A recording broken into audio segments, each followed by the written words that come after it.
रात गई जगी रातें में, तारा रानी की कथा में सो गई। मुझको मैया जी माफ करना, गलती मारे से हो गई। माता की सभी भक्तों को शारदीय नवरात्रि की हार्दिक शुभकामनाएं। स्वागत है आप सभी का मेरे YouTube चैनल आध्यात्मिक कथाओं में। भक्तों, माना जाता है कि जगराते में तारा रानी की कथा के बिना जगराता आधा अधूरा रह जाता है। इसलिए आज सबके सामने मैं लेकर आई हूँ तारा रानी की कथा। प्रिय भक्तों, नवरात्रि चल रहे हैं तो सभी कोई ना कोई कहीं ना कहीं माता रानी का जगराता अवश्य ही कराता है। तो भक्तों, यह वही कथा है जो जगराते में कही जाती है और इसका महत्व और कथा मैं दोनों ही लेकर आई हूँ। प्रिय भक्तों, आप सभी से मेरा हाथ जोड़कर निवेदन है कि मेरे चैनल को सब्सक्राइब कीजिए और इस कथा को अंत तक जरूर सुनिएगा, क्योंकि आधी अधूरी कथा सुनने से दोष लगता है। तो भक्तों, आइए शुरू करते हैं तारा रानी की कथा। माता के जगराते में महारानी तारा देवी की कथा कहने सुनने की परंपरा प्राचीन काल से चली आई है। बिना इस कथा के जागरण को संपूर्ण नहीं माना जाता। माता के प्रत्येक जागरण में इसको सम्मिलित करने का परंपरागत विधान है। इस कलयुग में इस शक्ति की पूजा से ही भक्तों के मन की मनोकामनाएं पूर्ण होती है और मन की शांति मिलती है। कथा इस प्रकार है। महाराजा दक्ष की दो पुत्रियां तारा देवी एवं रुक्मण भगवती दुर्गा जी की भक्ति में अटूट विश्वास रखती थी। दोनों बहनें नियम पूर्वक एकादशी का व्रत किया करती थी तथा माता के जागरण में प्रेम के साथ कीर्तन एवं महत्वमय कहा सुना करती थी। एकादशी के दिन एक बार भूल से छोटी बहन रुक्मण ने मांसाहार का कर लिया। तब तारा देवी को पता लगा तो उसे रुक्मण पर बड़ा क्रोध आया और बोली, तू तो है मेरी बहन, परंतु मनुष्य देह पाकर भी तूने नीच योनि के प्राणी जैसा कर्म किया है। तू तो छिपकली बनने योग्य है। बड़ी बहन के मुख से निकले शब्दों को रुक्मण ने सिरोधार कर लिया और साथ ही प्रायश्चित का उपाय पूछा। तारा ने कहा, त्याग और परोपकार से सब पाप छूट जाते हैं। दूसरे जन्म में तारा देवी इंद्रलोक की अप्सरा बनी और छोटी बहन रुक्मण छिपकली योनि में प्रायश्चित का अवसर ढूंढने लगी। द्वापर युग में जब पांडवों ने अश्वमेघ यज्ञ किया तब उन्होंने दूत भेजकर दुर्वासा ऋषि सहित 33 करोड़ देवताओं को निमंत्रण दिया। जब दूत दुर्वासा ऋषि के स्थान पर निमंत्रण लेकर गया तो दुर्वासा ऋषि बोले, यदि 33 करोड़ देवता उस यज्ञ में भाग लेंगे तो मैं उसमें सम्मिलित नहीं हो सकता। दूत 33 करोड़ देवताओं को निमंत्रण देकर वापिस पहुंचा और दुर्वासा ऋषि का वृत्तांत पांडवों को कह सुनाया कि वह सब देवताओं को बुलाने के कारण नहीं आवेंगे। यज्ञ आरंभ हुआ। 33 करोड़ देवता यज्ञ में भाग लेने आए। उन्होंने दुर्वासा ऋषि को न देखकर पांडवों से पूछा कि ऋषि को क्यों नहीं बुलवाया। इस पर पांडवों ने नम्रता सहित उत्तर दिया कि निमंत्रण भेजा था परंतु वह अहंकार के कारण नहीं आया। यज्ञ में पूजन हवन आदि निर्विघ्न समाप्त हुए। भोजन के लिए भंडारे की तैयारी होने लगी। दुर्वासा ऋषि ने देखा कि पांडव ने उनकी उपेक्षा कर दी तो उन्होंने क्रोध करके पक्षी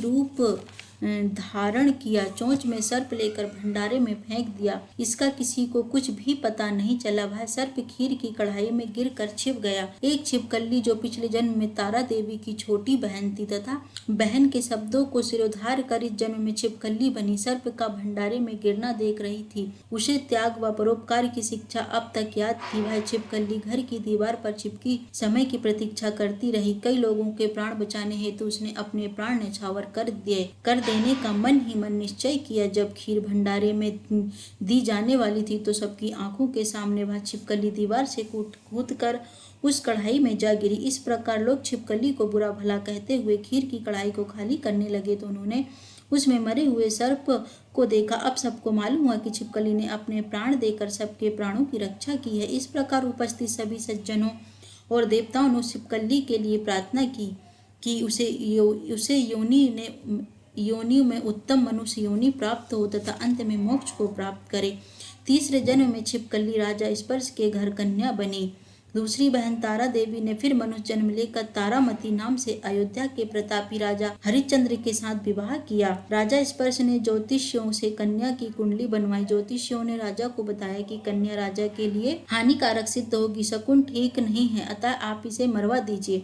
राजा बोला, लड़की को मारना बहुत बड़ा पाप है, मैं उस पाप का भागी नहीं बन सकता। तब ज्योतिषियों ने विचार करके राय दी कि हे राजन, आप एक लड़की के संदूक में ऊपर से सोना चांदी आदि जड़वा दें, फिर उस संदूक के भीतर लड़की को बंद करके नदी में प्रभावित करवा दीजिए। सोना चांदी जड़ित लकड़ी का संदूक अवश्य ही कोई लालच से निकाल लेगा और आपकी कन्या को भी पाल लेगा। आपको किसी प्रकार का पाप न लगेगा। ऐसा ही किया गया और नदी में बहता हुआ संदूक काशी के समीप एक हरिजन को दिखाई दिया। वह संदूक को नदी से बाहर निकाल लाया। जब खोला तो उसमें सोने चांदी के अतिरिक्त रूपवान कन्या दिखाई दी। उस हरिजन के कोई संतान नहीं थी। जब उसने अपनी पत्नी को वह कन्या दी तो उसकी खुशी का ठिकाना ना रहा। उसने अपनी संतान के समान ही बच्ची को छाती से लगा लिया। भगवती की कृपा से उसके स्तनों में दूध उतर आया। पति पत्नी ने प्रेम से कन्या का नाम रुक्को रख दिया।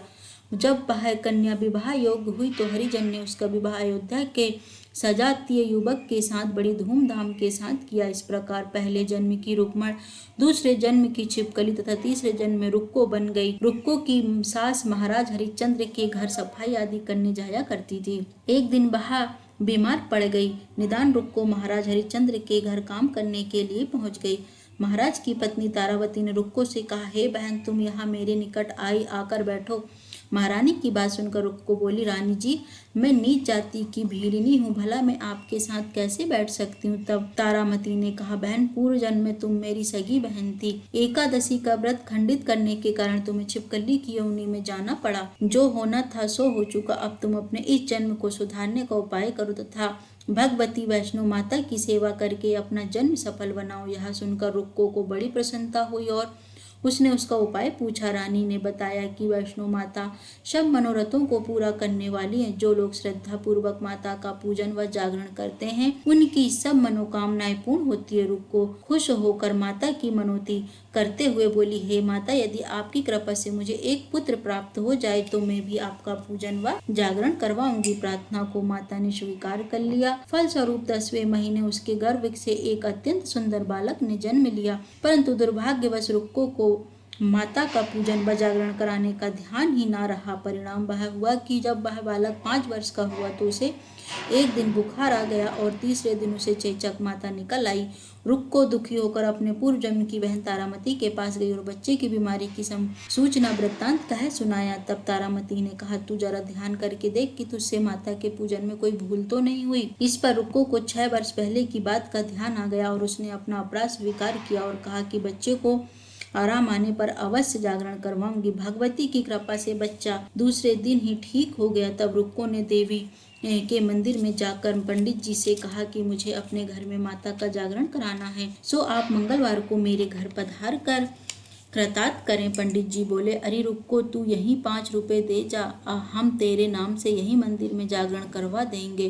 तू नीच जाति की स्त्री है, इसलिए हम तेरे घर चलकर देवी का जागरण नहीं कर सकते। रुक्को ने कहा, हे पंडित जी, माता के दरबार में तो ऊंच नीच का कोई विचार नहीं होता तो सबको भक्तों पर समान रूप से कृपा करती हैं, अतः आपको कोई ऐतराज नहीं होना चाहिए। इस पर पंडितों ने आपस में विचार करके कहा, यदि महारानी तारामती तुम्हारे जागरण में पधारें तो हम भी स्वीकार कर लेंगे। यह सुनकर रुक्को महारानी तारावती के पास गई और सब वृत्तांत कह सुनाया। तारावती ने जागरण में शामिल होना सहर्ष स्वीकार कर लिया। जिस समय रुक्को पंडित से यह कहने गई कि महारानी जागरण में आएंगी, उस समय सेनानाई ने यह सुन लिया और महाराज हरिश्चंद्र को जाकर सूचना दी। राजा ने सेनानाई से कहा, सब बात सुनकर कहे कि तेरी बात झूठी है, महारानी हरिजनों के घर जागरण में नहीं जा सकती।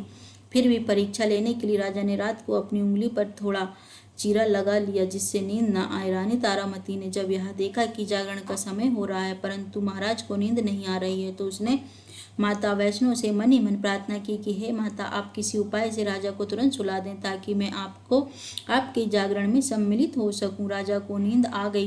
रानी तारामती रोशनदान से रस्सी बांधकर महल से उतरी और रुक्को के घर जा पहुंची। उस समय जल्दी के कारण रानी के हाथ का रेशमी रुमाल तथा पांव की एक पायल रास्ते में गिर गई। उधर थोड़ी देर बाद राजा हरिश्चंद्र की नींद खुल गई। तब वह रानी का पता लगाने के लिए निकल पड़ा। मार्ग में पायल और रुमाल उसने देखे और जागरण वाले स्थान पर जा पहुंचा। राजा ने दोनों चीजें रास्ते से उठाकर अपने पास रख ली और जहाँ जागरण हो रहा था वहां पर एक कोने में चुपचाप बैठकर सब दृश्य देखने लगा। जब जागरण समाप्त हुआ तो सबने माता की आरती व अरदास की। उसके बाद प्रसाद बांटा गया। रानी तारामती को जब प्रसाद मिला तो उसने झोली में रख कर लिया। यह देखकर लोगों ने पूछा कि आपने प्रसाद क्यों नहीं खाया? यदि आप प्रसाद नहीं खाएंगी तो कोई भी नहीं खाएगा। रानी बोली, तुमने जो प्रसाद मुझे दिया वह मैंने महाराज के लिए रख लिया, अब मुझे मेरा प्रसाद दे दो। अब की बार प्रसाद लेकर तारा ने खा लिया। उसके बाद सब भक्तों ने माता का प्रसाद खाया। इस प्रकार जागरण समाप्त करके प्रसाद खाने के पश्चात रानी तारामती घर की ओर चली। तब राजा ने आगे बढ़कर रास्ता रोक लिया और कहा, तूने नीचों के घर का प्रसाद खाकर अपना धर्म नष्ट कर लिया है। अब मैं तुझे अपने घर में कैसे रखूं? तूने तो कुल की मर्यादा, मेरी प्रतिष्ठा का भी ध्यान नहीं रखा। जो प्रसाद तू अपनी झोली में रखकर मेरे लिए लाई है उसे खिलाकर मुझे भी अपवित्र बनाना चाहती है। ऐसा कहते हुए जब राजा ने झोली की ओर देखा तो भगवती की कृपा से प्रसाद के स्थान पर उसमें चंपा, चमेली, गेंदे के फूल, कच्चे चावल, सुपारी, मखाने, छुआरे, नारियल दिखाई दिए। इस प्रसाद को ही बाटे का प्रसाद कहते हैं। राजा हरिश्चंद्र रानी तारा को देखकर साथ लौट आया। वह रानी ने ज्वाला मैया की शक्ति से बिना माचिस या चकमक पत्थर की सहायता लिए राजा को अग्नि प्रज्वलित करके दिखाई, जिसे देखकर राजा का आश्चर्य हुआ और बढ़ गया। राजा के मन में देवी के प्रति विश्वास व श्रद्धा जाग उठी। उसके बाद राजा ने रानी से कहा, मैं माता के प्रत्यक्ष दर्शन करना चाहता हूँ। रानी बोली, प्रत्यक्ष दर्शन करने के लिए बहुत बड़ा त्याग होना चाहिए। यदि आप अपने पुत्र रोहित की बलि दे सकें तो आपको दुर्गा देवी के प्रत्यक्ष दर्शन प्राप्त हो सकते हैं। राजा के मन में देवी के दर्शन करने की लगन हो गई थी। राजा ने पुत्र का मोह त्याग कर रोहित का सिर देवी को अर्पण कर दिया। ऐसी सच्ची श्रद्धा एवं विश्वास देख दुर्गा माता सिंह पर सवार होकर उसी समय प्रकट हो गई और राजा हरिश्चंद्र माता के दर्शन करके कृतार्थ हुए। मरा हुआ पुत्र भी जीवित हो गया। उन्होंने विधि पूर्वक माता का पूजन करके अपराधों की क्षमा मांगी। सुखी रहने का आशीर्वाद देकर माता अंतर ध्यान हो गई। राजा ने माता तारामती की भक्ति की प्रशंसा करते हुए कहा कि हे तारा, मैं तुम्हारे आचरण से अति प्रसन्न हूँ। मेरे धन्य धन्य भाग्य जो तुम मुझे पत्नी के रूप में प्राप्त हुई हो। इसके पश्चात राजा हरिश्चंद्र ने भव्य मंदिर तैयार करवाया। रानी तारावती देवी एवं रुक्मण दोनों मनुष्य योनि से छूटकर देवलोक को प्राप्त हुए। माता के जागरण में तारा रानी की इस कथा को जो मनुष्य भक्ति भाव से पढ़ता या सुनता है उसकी सभी मनोकामनाएं पूर्ण होती है, सुख एवं समृद्धि बढ़ती है, शत्रुओं का नाश एवं सर्वमंगल होता है। इस कथा के बिना जागरण संपूर्ण नहीं माना जाता। बोलिए जगदम्बे मैया की जय। भक्तों, यह कथा आपको कैसी लगी कमेंट बॉक्स में जरूर बताएं और दिल से जय माता की जरूर लिखें और मेरे चैनल को सब्सक्राइब करें, वीडियो को लाइक करें और अंत में बेल आइकन को प्रेस करना ना भूलें ताकि ऐसी ही धार्मिक कथाओं के नोटिफिकेशन आप तक पहुंच सके। जय माता दी।